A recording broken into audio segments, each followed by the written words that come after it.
One religion, if you'll pardon the expression, which has been in the news lately is Scientology, which I have to say I don't know very much about. It's not nearly as high profile here in Britain as it is in America. I don't think any celebrities are involved, at least not yet. From what I can gather, it was founded by a science fiction writer, which might help to explain why they believe that human beings are burdened by entities who are part of the fallout from some ancient intergalactic genocide, and that practicing Scientology is a way to rid yourself of the influence of these entities. So pretty much your standard religious bullshit then.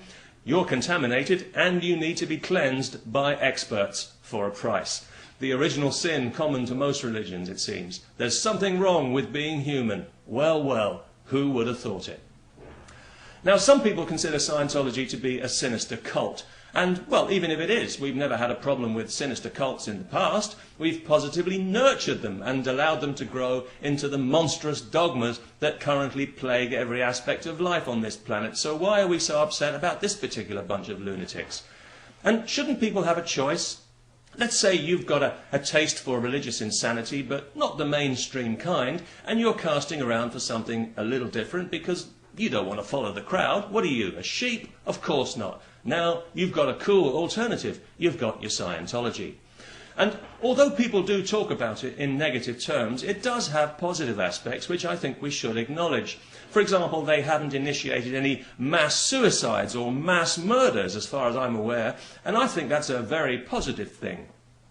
However, as with all fanatical religious cults, it does have its negative side. For example, they're notoriously litigious by all accounts, which means they probably do have something to hide. And they also have a reputation for harassing people who criticize them, which is very negative, if it's true. And I'm not saying it is, not yet, anyway.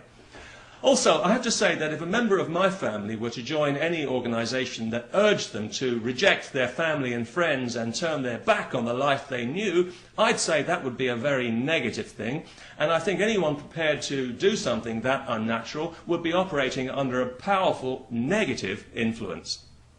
However, having said all this, I still find myself attracted to Scientology because it ends in ology and it contains most of the word science, which gives it a vague air of authority to gullible, uneducated people like myself. And if you want to know the secrets, you've got to join the gang. So, I mean, what would it cost me anyway? A few hundred, a few thousand? Okay, maybe a few 100,000 plus my sanity, but everything in life has risks. I'm certainly not worried about being brainwashed. I mean, are you kidding? I'm a Catholic. I've been done. I've been through the full rinse cycle, fluff dried, ironed and folded. So don't talk to me about being brainwashed.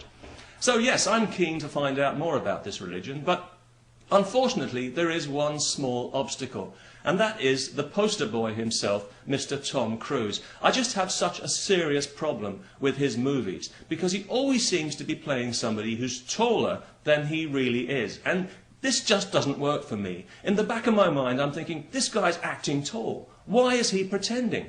What is he ashamed of? Being small is fine. There's nothing wrong with being small. I know lots of small people, and they're all wonderful.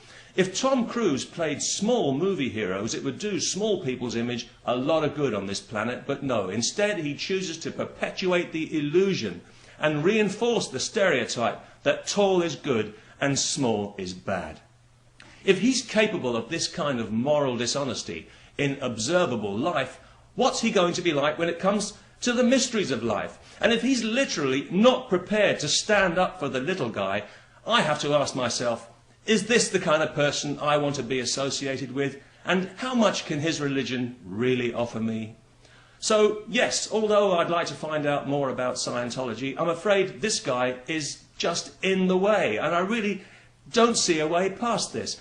If he was to jump into a little space pod and disappear off this planet to pastures new, taking his ridiculous movies with him, of course, well then I might be inclined to examine Scientology a bit more closely. But until then, I'm afraid it'll have to remain a big fat mystery to me.